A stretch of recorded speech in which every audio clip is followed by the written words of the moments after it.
My son abandoned his autistic daughter until she built a $5M restaurant. Then he showed up with a lawyer. I was 62 when Jack brought her to my door.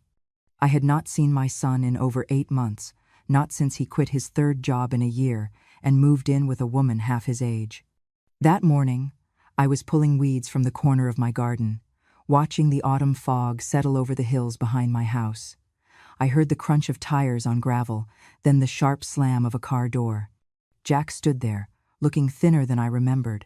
His clothes were wrinkled, his face pale and anxious. But it was not him that stopped my breath.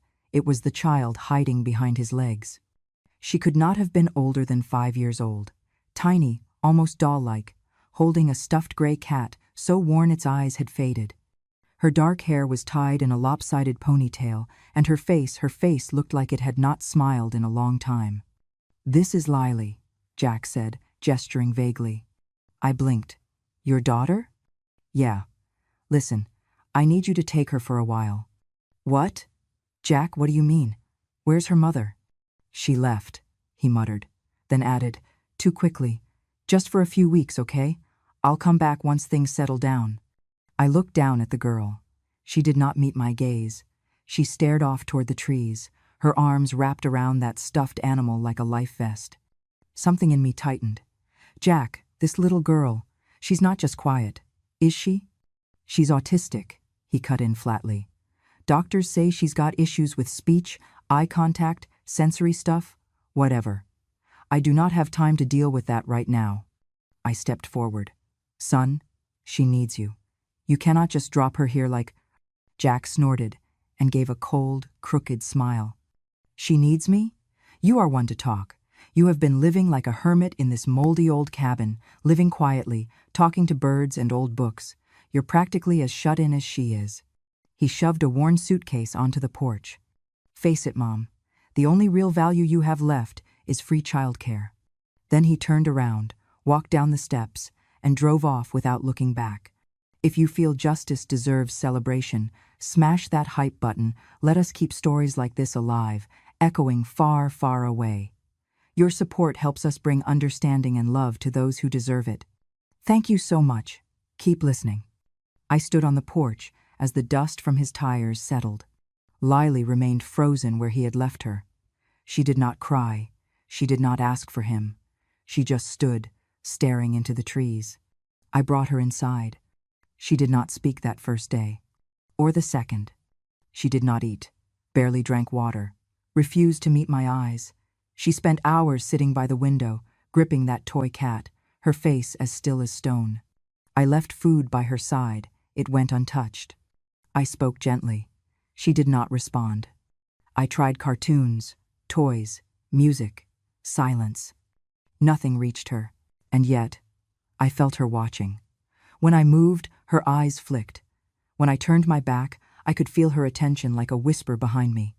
There was someone inside that silence, a someone I did not know how to reach. I was an old woman, a retired school teacher.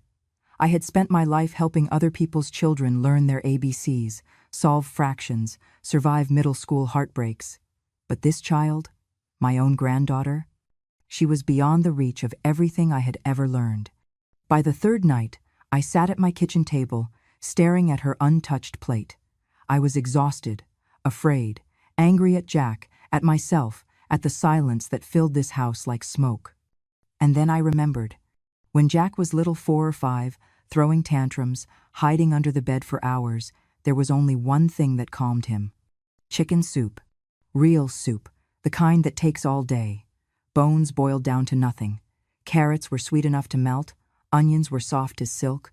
Rosemary, garlic, warmth. I went to the kitchen. My hands shook a little as I chopped. My knees ached as I stood, but I cooked. And as the broth began to steam, something changed. Lily lifted her head. She sniffed the air. She stood, slowly, and walked into the kitchen without a word. I said nothing, just poured the soup into a bowl and set it before her. She climbed onto the chair, took the spoon, dipped it, tasted. And then, only then, she looked up at me and whispered her very first words. "This is good, Grandma." Her voice was barely louder than breath, but it landed in me like thunder. That was the moment I knew. She would stay, and I would fight for her every single day. By the end of day 1, I knew this was not going to be easy. Lily did not eat, not a bite, not even a sip of water if I was watching. I tried everything I could think of: warm milk with honey, soft oatmeal with cinnamon, applesauce, crackers shaped like animals. She would push the plate away, or worse, stare right through it like it did not exist. I tried feeding her by hand, coaxing her with gentle tones. No reaction. I even played old cartoons Jack used to like, hoping the sounds might catch her interest. Nothing. I began to wonder if something deeper was wrong. Not just her silence, but her body. Was she in pain? Was she sick? She would not let me check, would not let me near. By day 2, she looked paler, more withdrawn. I called 2 pediatricians. No appointments available until the next week. The emergency room was 2 hours away, and I knew she would not tolerate a car ride. I watched her shrink further into herself and felt something inside me unravel. I had raised a child already. I had handled tantrums, fevers, broken bones, schoolyard fights. But this was different. This was a child who had been dropped into my world like a ghost, quiet, watchful, impenetrable. On the 3rd day, she started rocking, sitting in the corner by the window, arms around her knees, moving back and forth in a slow, rhythmic sway. Her eyes never blinked. Her stuffed cat sat on her lap, clutched tight. I sat on the couch across from her, trying not to cry. I did not know what else to do. But then, like a thread pulling itself loose from memory, something surfaced. Jack, 4 years old, hiding under the dining table. He had gone 2 days without eating after his first bout of chickenpox. I had cooked chicken soup, real soup, and left it by the door. Within minutes, he had crawled out, nose first, spoon in hand. That was when I learned. Some children do not respond to words. But smell, warmth, that they understand. So on the morning of day 4, before the sun fully rose, I lit the stove and pulled out my old stock pot. It had scratches down its sides and a dent from the time Jack tried to use it as a helmet, but it still held heat better than any pot I had ever owned. I cleaned the bones. I chopped carrots, onions, celery. I sautéed the garlic low and slow in olive oil until the kitchen filled with that deep, golden scent. I added rosemary, a hint of lemon peel. Covered the pot, let it simmer. The house came alive with the smell. And that was when it happened. I heard the floorboards creak, quiet steps behind me. I turned and saw her, Lily, standing at the kitchen doorway. She was sniffing. She did not say a word, but her body leaned forward, just slightly, toward the pot. My heart ached with hope. "Are you hungry, sweetheart?" I asked softly, though I knew better than to expect an answer. I ladled the soup into a white ceramic bowl, placed it on the table, and pulled out a chair. Then I stepped back. She stared at it, her fingers flexed around her stuffed cat. And then slowly she walked forward. She climbed into the chair, picked up the spoon with both hands, dipped it into the bowl. I held my breath. She brought the spoon to her lips and took one small sip. Then another. And then she paused, looked up at me, and spoke. "This is good, Grandma." 6 words. Her first. They were not loud, they were not clear, but they were real. I covered my mouth, tears pooling before I could stop them. I nodded, afraid to move, afraid to break the spell. She kept eating, spoon after spoon, like her body had remembered something it had forgotten it needed. Food. Warmth. Me. That day, something opened between us. Not like a door, more like a window cracked just enough to let in air. From then on, every meal became a kind of conversation. She did not talk much, not yet. But I learned to listen to the way she stirred things, the way she tasted and blinked when something was too salty, the way she hummed, almost imperceptibly, when she liked a dish. I started keeping notes, which flavors made her tense up, which textures made her retreat. I paid attention, like I had never paid attention to anything in my life. And more than that, I taught. I showed her how to hold a spoon properly, how to crack eggs without breaking the yolk. I showed her how to listen for the sizzle of garlic at just the right temperature. I talked while I cooked, even when she did not answer. I narrated every step like a recipe show. Then I began showing her videos, MasterChef Junior, MasterChef Australia, anything with subtitles and visuals. She liked the colors, the movements. She watched with focus that would surprise most adults. She was not learning through language. She was learning through eyes and nose, sound and taste. I ordered picture-based cookbooks. We played Guess the Spice games. We explored the textures of fruits and vegetables. I let her break things, spill things, play. Within weeks, she could make toast and jam with precision. By the end of the second month, she was helping me peel, stir, plate, and every now and then, when I handed her something just right, she would look at me, smile softly, and say again, "This is good, Grandma." Those words were our anchor. I had lost my son to selfishness. But in return, I had been given a granddaughter whose language was food, whose world was silent but rich, and who, in the warmth of a kitchen, was beginning to find her way out. And I would walk beside her every step of that path. By the time Lily turned 7, I had stopped wondering whether she would ever speak like other children.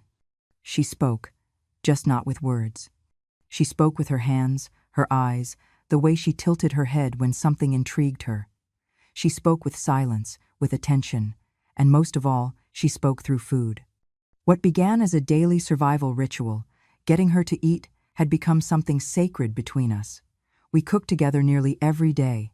It was the only time she seemed fully present, fully alive. Not fidgeting, not drifting, not rocking back and forth the way she sometimes did when the world got too loud. She would sniff tomatoes before choosing them, press herbs between her fingers and close her eyes. I had never seen someone smell with such intention. If the thyme was old, she would wrinkle her nose.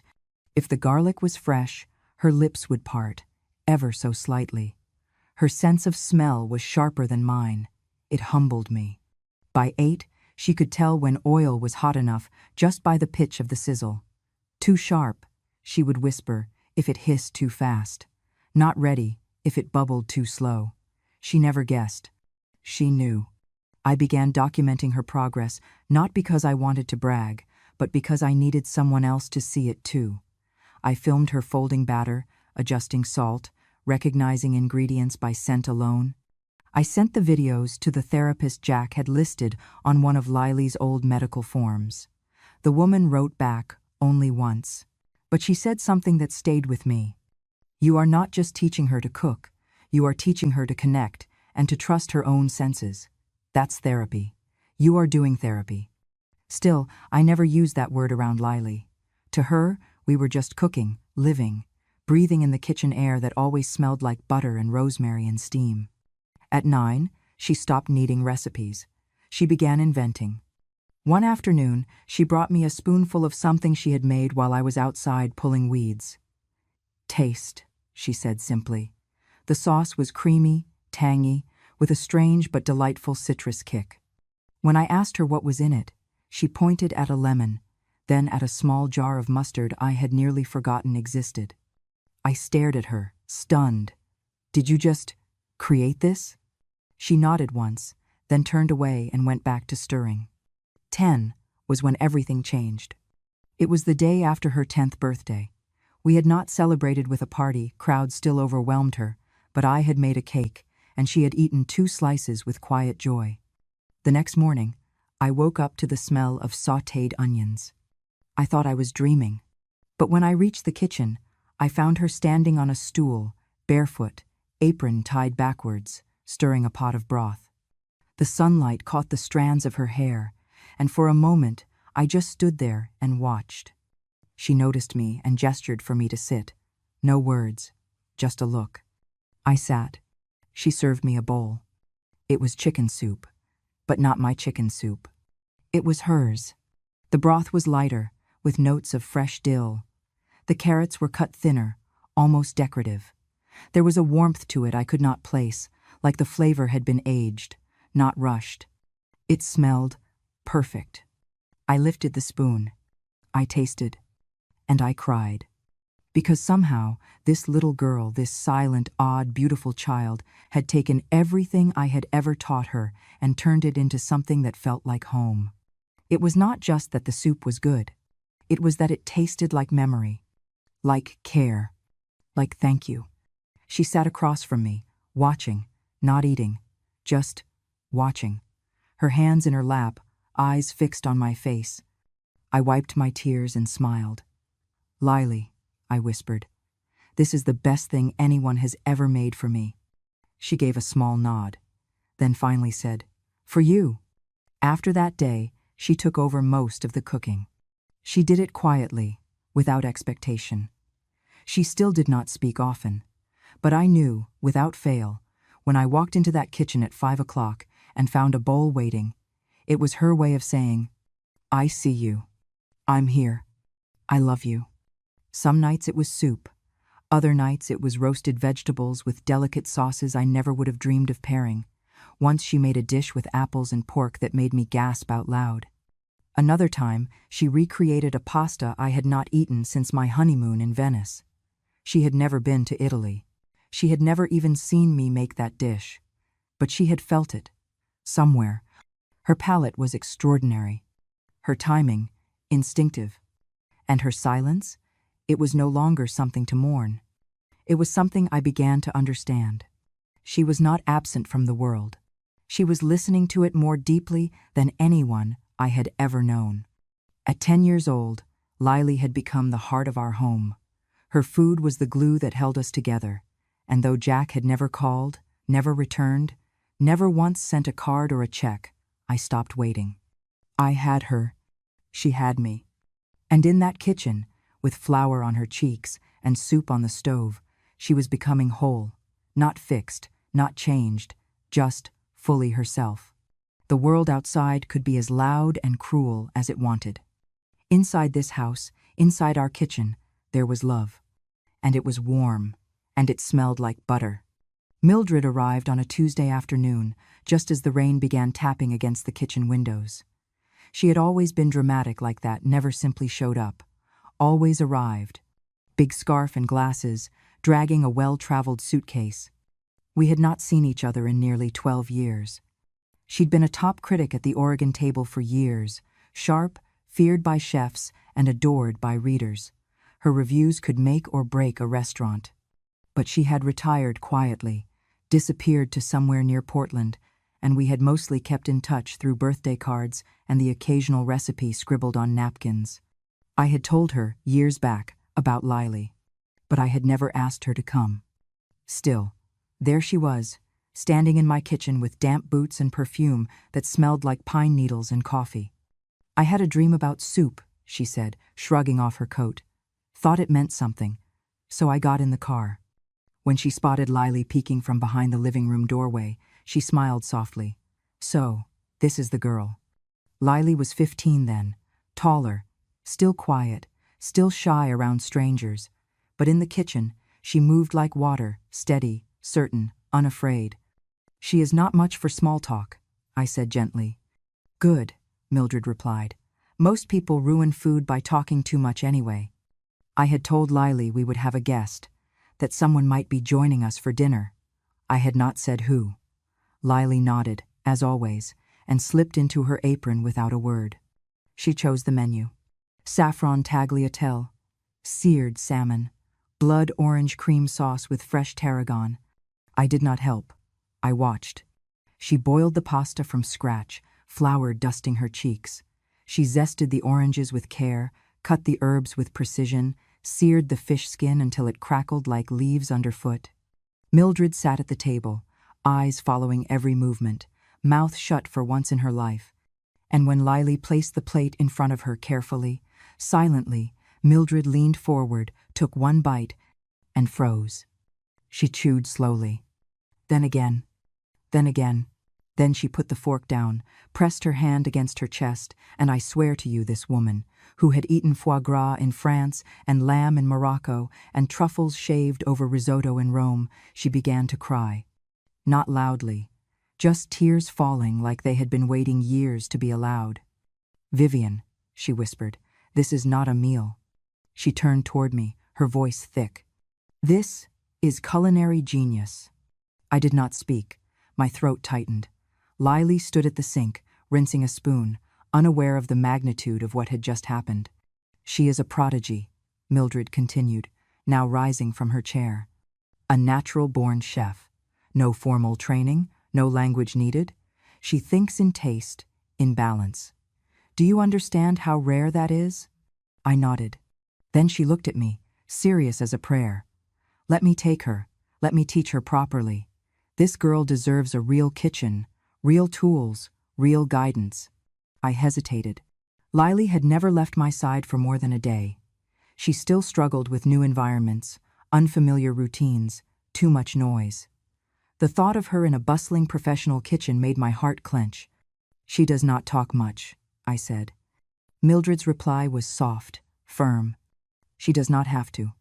"I mean it," I said. "Do not push her. Do not make her explain herself. Just let her be as she is." Mildred took my hand and nodded. "I promise." I spoke with Lily that night, told her about Mildred, about kitchens with real flames and silver counters and knives sharp enough to cut through frozen butter. Lily listened, chewing the edge of her sleeve. Then she asked one thing. "You come?" I smiled. "Not every day, but you can call me, and I will wait right here every evening to hear what you made." She paused, then nodded. That was all the consent we ever needed. So it began. 3 mornings a week, I drove her into town, to the small private kitchen Mildred had converted from an old bakery. It was quiet, controlled, full of sunlight and stainless steel. Mildred hired one assistant, gentle, patient, and let Lily work without deadlines. She never once asked Lily to speak. Instead, she gave her textures, temperatures, flavors, and Lily absorbed it all. She watched once, then did it perfectly the second time. She never needed things repeated. She wrote nothing down. But she remembered everything. Within 6 months, she could recreate a Moroccan tagine with preserved lemon from taste alone. By the end of the first year, Mildred said, half joking, "I should be paying her to teach me." She was not wrong. Lily had found her language. And for the first time in her life, someone outside our little world understood her fluently. She was still quiet, still hesitant in crowds. But in that kitchen, she was undeniable. And it was just the beginning. She opened the restaurant on her 20th birthday. It was a crisp autumn morning, the kind where the air smells like cinnamon and wood smoke. Mildred wore pearls. I wore my old floral dress and the brooch Jack had given me before he stopped being someone I recognized. Lily didn't wear white or black or anything that might shout for attention. Just a deep moss-green apron, tied carefully at her waist, her hair braided low down her back. The sign above the entrance was simple, carved into reclaimed wood. "Return." The name was hers. When I asked her why months before, during a quiet walk through the orchard near our house, she simply said, "Because everything I love is here." I understood. The restaurant sat at the corner of Main and 3rd, in a repurposed brick building with windows that drank sunlight and floors that still creaked when you stepped just right. Inside, Lily had chosen every detail. No cold chrome, no pretentious decor, just warm wood, linen curtains, soft jazz playing low through vintage speakers. It looked like a memory. Smelled like one, too. We built it together. Mildred provided the capital, the connections, the lawyers. I provided the paperwork, the co-signatures, the name on the deed. But the soul, every plate, every spoon, every flicker of rosemary in the air that belonged to Lily. She called her signature dish memory soup. It was a refined version of the first chicken soup I had made for her. The same soft carrots, the same garlic base. But now with slow-roasted chicken confit, saffron-infused broth, a hint of lemongrass, and a finishing oil made of browned butter and dill. She served it in porcelain bowls, each one custom-made with a gold engraving inside the rim that read, "Grandma." Not Vivian. Just Grandma. That was enough. The first day we opened, there were 12 customers. By the end of the second week, the waiting list stretched 3 months. By month 2, the Portland Chronicle ran a full feature with the headline, "The Chef of Silence. Meet the young woman who speaks through taste." They told our story how Lily, once thought unreachable, had built a restaurant that made grown men cry over soup. More articles followed. Bon Appetit called her a genius of restraint. The New York Times said, "Her flavors do not shout. They whisper until you lean in, and then they devastate you." One critic wrote, "She doesn't speak, but her food says everything you need to know about healing, about grace, about what it means to be seen." The name Return was more than a restaurant. It became a brand.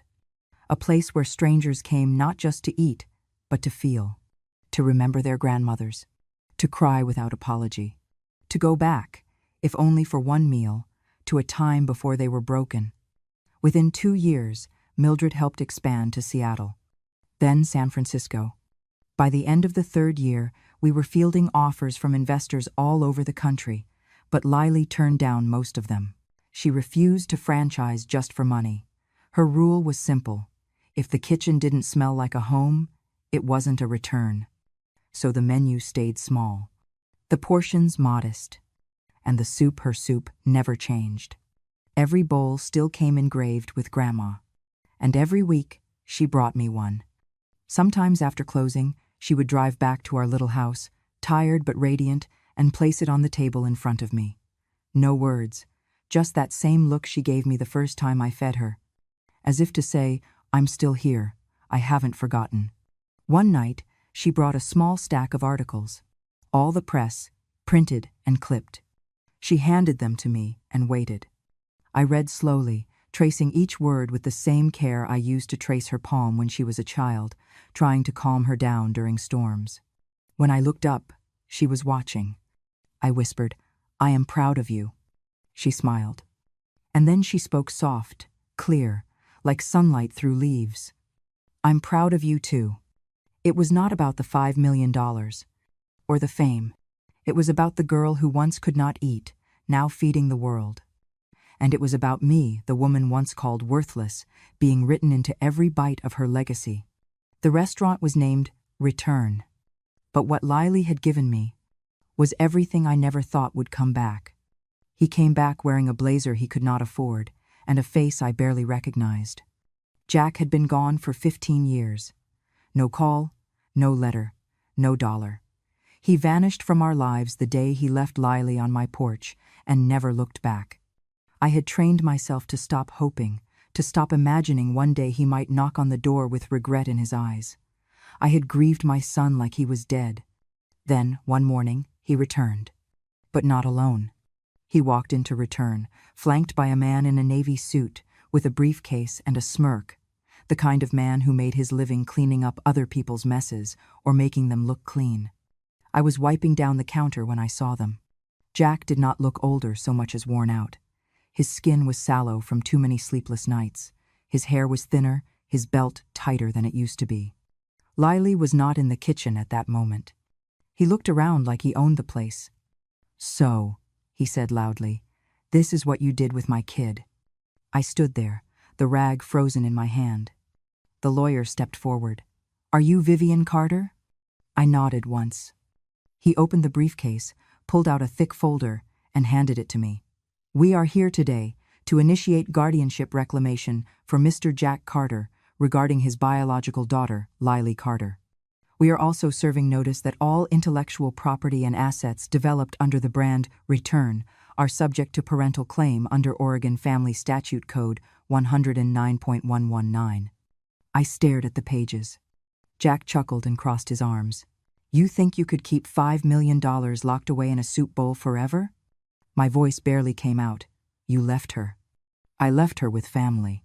He shrugged. "She's my daughter. That means everything she owns is mine." The room went silent. Customers froze mid-bite. A server dropped a tray in the back. And then, from the hallway behind the kitchen, Lily appeared. She had been listening. She stood perfectly still, apron on, hands dusted with flour, her eyes locked on his. Jack's face twitched into something like a smile. "There's my girl." She did not move. He tried again. You look good, sweetheart. Grown. Like your mom used to, before she, well, never mind that. The lawyer stepped in, glancing between them. Miss Carter, you are 20 years old, yes? Lily nodded once. You've been under the informal custody of your grandmother. However, Mr. Carter is here to assert parental rights and claim shared ownership of your restaurant's brand as legal guardian and blood parent. We have documents to support ongoing financial contribution, including wire transfers and signed agreements. They're fake, I said suddenly, voice sharp. Jack's head snapped toward me. Excuse me? You never sent a cent, never signed anything. I raised her. Alone. His eyes narrowed. Do you have proof of that? Lily stepped forward and gently touched my arm. Her voice was soft, steady. Let him talk, Grandma. It was the same tone she used when she tasted soup too early, when she needed another minute before the flavors settled. Then she turned to Jack. Are you hungry? He blinked. What? You came all this way, she said, still quiet. Let me make you something. He laughed. Well, I guess we can eat while we talk about paperwork. Lily nodded, turned, and walked back into the kitchen. She began to cook. Not in a hurry, not flustered, just focused, measuring flour, heating oil, slicing scallions so thin they curled like ribbons. She made soup, but not memory soup. This one was different. A broth of multiple cultures, French base, Thai aromatics, Vietnamese fish sauce, American chicken stock, served with toast points shaped like torn pieces of a map, a fusion of everywhere and nowhere. When it was ready, she placed the bowl in front of Jack. He looked suspicious. What is this? She smiled politely. A dish called inheritance. He picked up the spoon, tasted it. At first, he nodded. Then he frowned. Then paused. His throat twitched. His eyes watered. Something he did not know what hit him deep. What's in this? He asked, voice catching. She tilted her head. Everything you missed. The lawyer shifted uncomfortably. Jack's voice rose. What is this? Some kind of trick? You think food can erase the law? Lily said nothing. She simply placed a small folder beside his bowl. Inside were printed pages. Copies of every school registration I had filled out as guardian. Every hospital bill I paid. Photos of her birthday cakes from age 5 to 20, each with my handwriting on the candles. Handwritten menus she had made for me, one each year, on Thanksgiving. There were also affidavits from teachers, neighbors, doctors, all stating that Jack had been absent since 2005, never showed up, never asked. Then there was a statement from Mildred, legally notarized, confirming that every cent invested in return had come from her and me, not Jack. Confirming Lily's original signature on the brand copyright at age 18. Lastly, there was a video. I had forgotten about it. It was from the year Lily turned 16. In it, she looked into the camera and said, slowly, My name is Lily Carter. I do not talk much. But my grandma gave me a voice. I want this restaurant to be ours, no one else's. Jack stared at the footage. His hand shook. Then he stood. This isn't over, he spat. Lily looked at him calm, unblinking.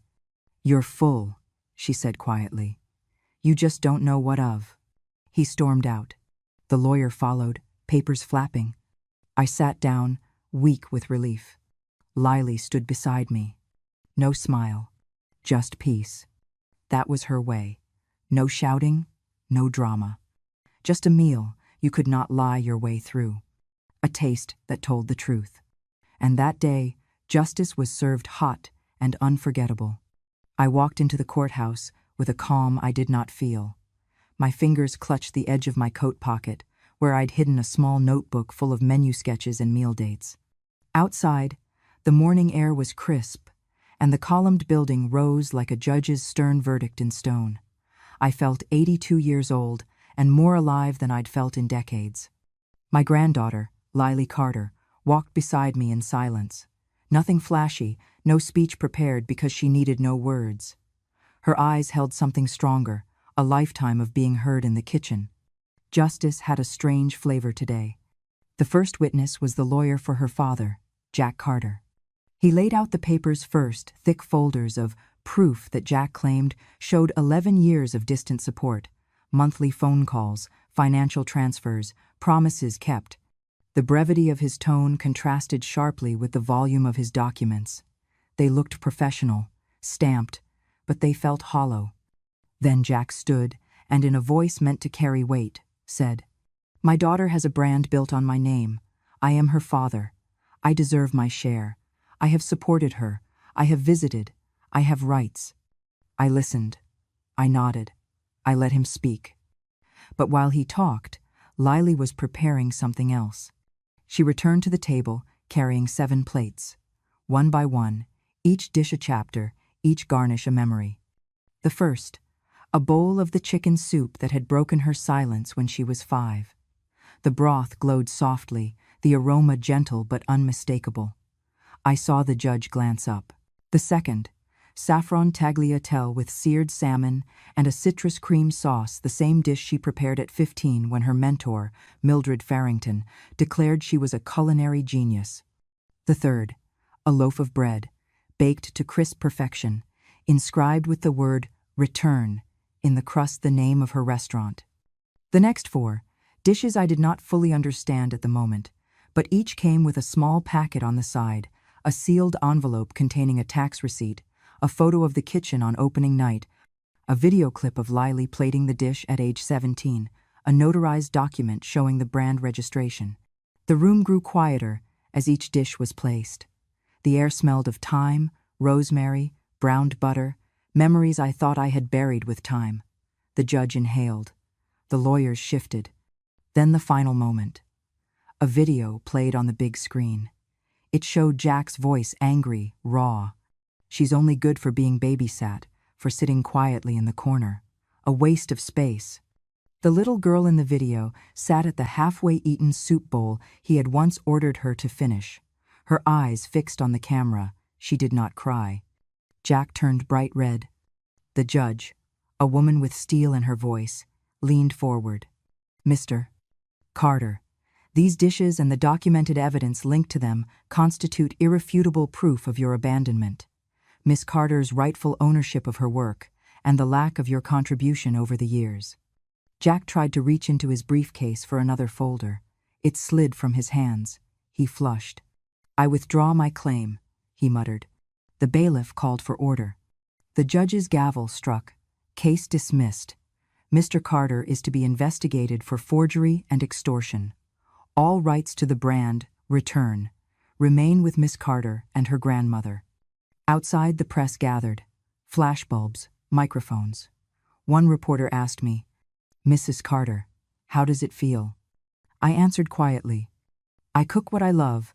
She cooked what she remembers." And Lily, next to me, didn't say a word. She folded her hands and breathed, as though the rush of emotions inside her were the steam rising from a perfect soup. That night, at the quiet house near the orchard, we sat at our own table. She brought the 3 of us, the 2 women who never gave up a small plate of the chicken soup that started it all. We ate in silence. And in that silence, I heard everything. The plates were full. My heart was full. Justice? It tasted like the warm broth of something more. Recognition, respect, a voice that was finally heard. 2 years passed like steam rising from a simmering pot. Lily was 22 now, and she spoke. Not constantly, not loudly. But when she spoke, her voice carried something most people lacked: deliberateness. Still soft, still measured, but it came with a quiet certainty, like every word had been weighed in the heart before being spoken. She smiled more, too. The kind of smile that didn't beg for approval, didn't flutter or flee. A grounded, grateful smile.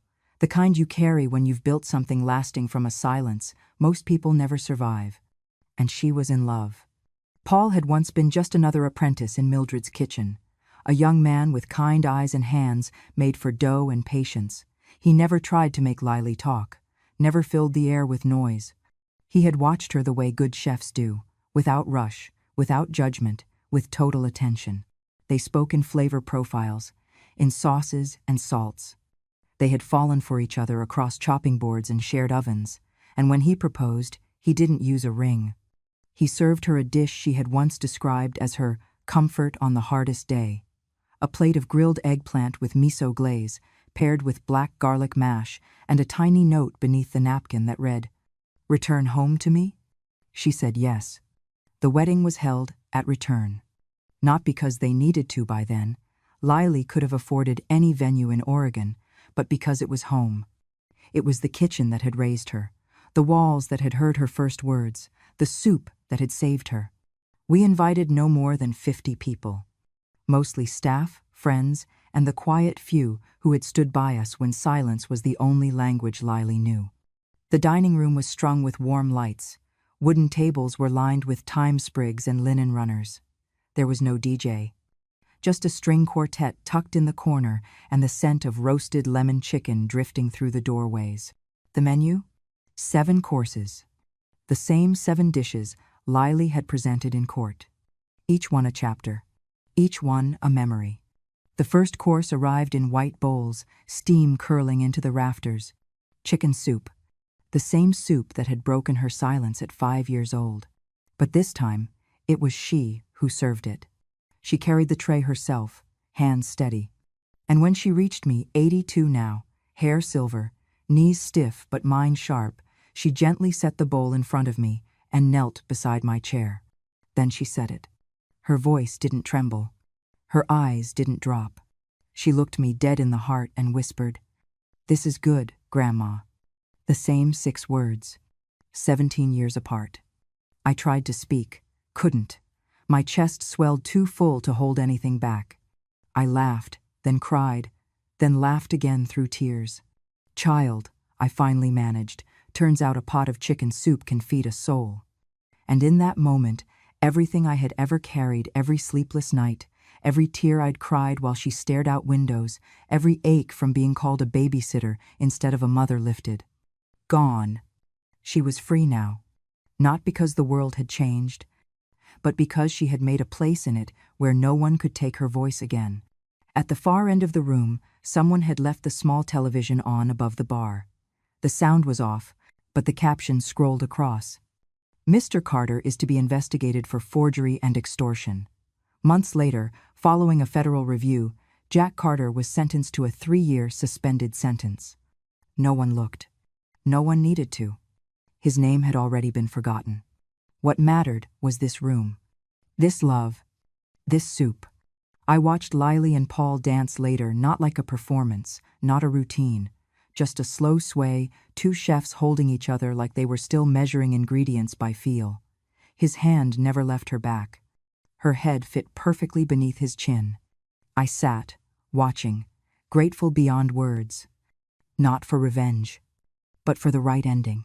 One built slowly, deliberately, with heat, patience, and love. When the night ended and guests began to leave, one of the servers brought me a to-go container of the soup. "Chef said this one's for tomorrow," she whispered. I smiled. Some gifts are too sacred to finish in one sitting. That night, I fell asleep holding that container like a letter from a life I thought I had lost. A reminder that healing doesn't roar, it simmers. And sometimes, it tastes just like home.